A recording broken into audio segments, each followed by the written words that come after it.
আপনি কি কাউকে টাকা ধার দিয়েছেন কিন্তু সে টাকা ফেরত দিচ্ছে না, বারবার বলেও কোনো লাভ হচ্ছে না? তাহলে এই ভিডিওটা আপনার জন্য। কারণ এই ভিডিও থেকে আপনি জানতে পারবেন কিভাবে আইনগতভাবে আপনি পাওনা টাকা ফেরত পাবেন।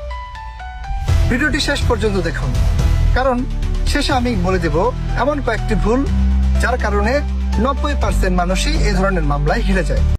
আসসালামু আলাইকুম, আমি Mohammad Saiful Islam, sub inspector, Bangladesh police.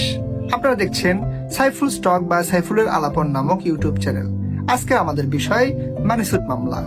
বাংলাদেশে পাওনা টাকা আদায়ের সবচাইতে কার্যকরী দেওয়ানি মামলা হচ্ছে এটি। চলুন জানা যাক মানি স্যুট মামলা কি। মানি স্যুট মামলা হচ্ছে যখন কোনো ব্যক্তি বা প্রতিষ্ঠান অন্য কারো কাছ থেকে কোনো পাওনা টাকা ফেরত পাচ্ছে না, তখন আদালতে যে মামলা দায়ের করেন সেই মামলাটাই হচ্ছে মানি স্যুট মামলা। মানি স্যুট মামলা মূলত দেওয়ানি আদালতে করা হয়ে থাকে এবং এই মামলার আইনি ভিত্তি হচ্ছে সিপিসি বা কোড অফ সিভিল প্রসিডিউর। সহজ কথায়, আপনি টাকা দিয়েছেন, সে টাকা ফেরত দিচ্ছে না, আপনি আদালতের মাধ্যমে মামলা করে সে টাকা আদায় করবেন। এটাই হচ্ছে মানি স্যুট মামলা। এখন আমরা জানবো কখন মানি স্যুট মামলা বা কোন পরিস্থিতিতে মানি স্যুট মামলা করা হয়ে থাকে। 1. ধার বা ঋণের টাকা কেউ পরিশোধ না করলে। 2. ব্যবসায়িক লেনদেনের টাকা কেউ ফেরত না দিলে। 3. চুক্তির টাকা কেউ না দিলে। 4. চেক বাউন্সের পর পাওনা টাকা আদায়। 5. আপনি একটা পণ্য বিক্রি করছেন, সে পণ্যের টাকা কেউ ফেরত না দিলে। 6. ঠিকাদারি বা কাজের বিল না দিলে। এ ধরনের বিভিন্ন ভাবে আপনার পাওনা, কারো কাছে যদি আপনার পাওনা টাকা হয়, সে টাকা আদায়ের উদ্দেশ্যেই আপনি মানি স্যুট মামলা করতে পারেন। এখন আমরা জানবো মানি স্যুট মামলা আসলে কতদিনের মধ্যে করতে হয়। মূলত মানি স্যুট মামলা টাকা পাওনার দিন থেকে আগামী 3 বছরের মধ্যে আপনাকে এই মানি স্যুট মামলা দায়ের করতে হবে। মানি স্যুট মামলার সম্পূর্ণ প্রক্রিয়া আমি এখন ধাপে ধাপে আপনাদের সাথে আলোচনা করব। ধাপ 1, একজন বিজ্ঞ আইনজীবীর সাথে পরামর্শ করা। এক্ষেত্রে আপনারা এ ধরনের সমস্যায় পড়লে একজন বিজ্ঞ দেওয়ানি আইনজীবীর সাথে আলোচনা করবেন। মূলত তিনি আপনার সাথে কথা বলে তিনি বুঝতে পারবেন যে আপনি আদৌ সেই ব্যক্তির কাছে টাকা পাওনা আছেন কিনা, অথবা আপনি যে মামলা করবেন সেই মামলা আইনভাবে করা সম্ভব কিনা, অথবা আপনার কাছে যথেষ্ট সাক্ষ্য প্রমাণ আসে কিনা। এই সমস্ত বিষয় যাচাই বাছাই করে তিনি আপনাকে একটা ভালো পরামর্শ দিবেন। ধাপ 2, প্রমাণপত্র সংগ্রহ। এখন আপনি মানি স্যুট মামলা করবেন, সেক্ষেত্রে যে সমস্ত কাগজপত্র অবশ্যই আপনার সংগ্রহে থাকতে হবে। নাম্বার 1, চুক্তিপত্র বা এগ্রিমেন্ট। এখন আপনি কাউকে টাকা দিয়েছেন, সেক্ষেত্রে অবশ্যই তার সাথে আপনার একটা লিখিত চুক্তিপত্র বা এগ্রিমেন্ট থাকতে হবে। 2, ধার দেওয়ার প্রমাণ। আপনি তাকে যে টাকাটা ধার দিয়েছেন এ ধরনের অবশ্যই কোনো স্বাক্ষর প্রমাণ আপনার থাকতে হবে। 3, চেক অথবা ব্যাংক লেনদেন। আপনি যদি টাকা ধার দেওয়ার সময় চেকের মাধ্যমে দেন, তাহলে সেই চেকটি, অথবা আপনি যদি ব্যাংক অ্যাকাউন্টের মাধ্যমে তাকে টাকা দিয়ে থাকেন, তাহলে সেই ব্যাংকের স্টেটমেন্ট এক্ষেত্রে আপনার মামলা প্রমাণে গুরুত্বপূর্ণ ডকুমেন্ট হিসেবে ব্যবহৃত হতে পারে। এছাড়া ধরেন আপনি হিসাবপত্র বা ইনভয়েস, আপনি ব্যবসায়িক ক্ষেত্রে কাউকে মালামাল দিয়েছেন, সেক্ষেত্রে আপনার ইনভয়েস অথবা আপনার হিসাবপত্রের রেজিস্টার খাতা এক্ষেত্রে আপনার গুরুত্বপূর্ণ সাক্ষ্য হতে পারে। মোবাইল মেসেজ বা লিখিত স্বীকারোক্তি। এখন আপনি একজনকে টাকা দিয়েছেন, ধার দিয়েছেন হোক আর ঋণ দিয়েছেন হোক, সে ব্যক্তি যদি আপনার কাছে লিখিতভাবে স্বীকারোক্তি আদায় করে, সেই লিখিত স্বীকারোক্তি এই ক্ষেত্রে ডকুমেন্ট হিসেবে ব্যবহার হতে পারে। সর্বশেষ লিগ্যাল নোটিশ। অনেক ক্ষেত্রে লিগ্যাল নোটিশ পাঠানো হয়, এই লিগ্যাল নোটিশটাও গুরুত্বপূর্ণ ডকুমেন্ট হিসেবে মানি স্যুট মামলায় ব্যবহৃত হয়ে থাকে। ধাপ 3, লিগ্যাল নোটিশ পাঠানো। এক্ষেত্রে বিবাদীকে বিজ্ঞ আইনজীবীর মাধ্যমে লিগ্যাল নোটিশ পাঠানো হয়। সেই লিগ্যাল নোটিশের মাধ্যমে যার কাছে আপনি টাকা পান তাকে সাধারণত 15 থেকে 30 দিন সময় দেওয়া হয়ে থাকে। অনেক ক্ষেত্রে লিগ্যাল নোটিশের মাধ্যমেই এই সমস্যা বহুলাংশে সমাধান হয়ে যায়। ধাপ 4, প্লেন প্রস্তুত। আইনজীবী আপনার সাথে কথা বলে একটি আদালতে দায়ের করার জন্য বা জমা দেওয়ার জন্য একটি মামলা লিখবেন। এই ক্ষেত্রে সাধারণত আপনার বাদী বিবাদীর নাম থাকবে, ঘটনার বিবরণ থাকবে, কত টাকা পাওনা সেটা থাকবে এবং আপনার আইনি দাবি কি সেটা এই প্লেটে থাকবে। ধাপ 5, আদালতে মামলা দায়ের। এক্ষেত্রে বিজ্ঞ আইনজীবীর মাধ্যমে সাধারণত দেওয়ানি আদালতে এই মানি স্যুট মামলা দায়ের করা হয়ে থাকে। মানি স্যুট মামলা দায়ের করার ক্ষেত্রে অবশ্যই আদালতে একটি নির্দিষ্ট অ্যামাউন্টে কোর্ট ফি প্রদান করতে হয়।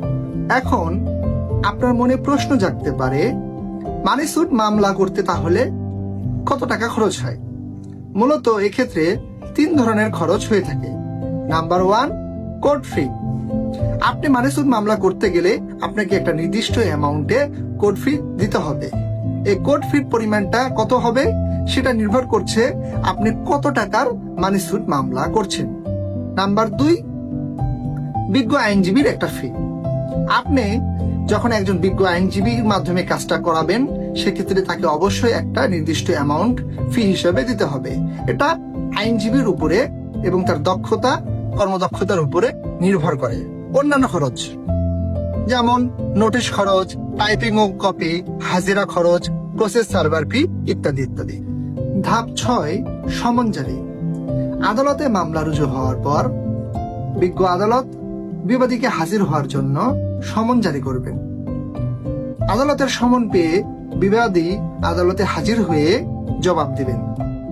ধাপ 7, লিখিত জবাব। বিবাদী এক্ষেত্রে তার কাছে যেই দাবি করা হচ্ছে পাওনা টাকা, সে তা পাওনা টাকার পক্ষে অথবা বিপক্ষে তিনি লিখিত জবাব দিবেন, অথবা তার সপক্ষের যদি কোনো আত্মপক্ষ সমর্থনমূলক বক্তব্য থাকে সেটাও তিনি লিখিতভাবে বিজ্ঞ আদালতকে জানাবেন। ধাপ 8, ইস্যু নির্ধারণ ও সাক্ষ্য গ্রহণ। এরপরে আদালত বাদী এবং বিবাদীর সাক্ষ্য গ্রহণ করবেন। আদালতে উপস্থাপিত ডকুমেন্ট সমূহ যাচাই বাছাই করে দেখবেন। ধাপ 9, যুক্তিতর্ক উপস্থাপন। এরপরে বাদী ও বিবাদী পক্ষের আইনজীবীরা চূড়ান্ত যুক্তিতর্ক উপস্থাপন করবেন। ধাপ 10, চূড়ান্ত রায়। উভয় পক্ষের যুক্তিতর্ক উপস্থাপন শেষে বিজ্ঞ আদালত এক্ষেত্রে চূড়ান্ত রায় প্রদান করবেন। চূড়ান্ত রায়ে বিজ্ঞ আদালত বিবাদীকে টাকা পরিশোধের নির্দেশ প্রদান করবেন। এক্ষেত্রে সুদসহ টাকা অথবা মামলার খরচ সহ টাকা তাকে দেওয়ার নির্দেশ দেওয়া হতে পারে। ধাপ 11, টাকা আদায়।